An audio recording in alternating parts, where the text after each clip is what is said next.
உடனே சாமி வந்து அப்படி மேலே பார்த்துட்டு ஆல் டைஜஸ்டட் அப்படின்னு சொல்லி இப்படி இப்படி கையை காட்டிட்டு அப்படி சொல்லி விட்டார். உடனே ராகநபி என்ன வணக்கம் சொன்னார்.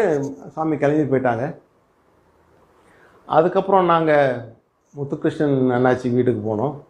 அங்கே போய் ஒன்றுமே சாப்பிடாத மாதிரி அண்ணா வந்து 2 இட்லி ஒரு தோசை சாப்பிட்டாரு. ரொம்ப ஆச்சரியமான விஷயம். பகவான் வந்து ஒரு செகண்டில் எல்லாத்தையும் டைஜஸ்ட் பண்ண வச்சுட்டாரு.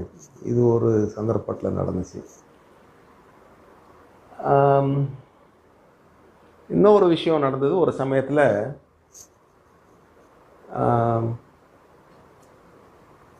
நானும் இன்னொரு நண்பரும் யாரோ கூட வந்தாங்க. நான் சாமியை பார்க்க வந்தோம். திருவண்ணாமலைக்கு சாமியை பார்க்க நான் ராகநபதி அண்ணாவும் கூட வந்தார். அந்த சமயத்தில் ரெகுலரான தர்ஷன் இங்கே நடந்துச்சு.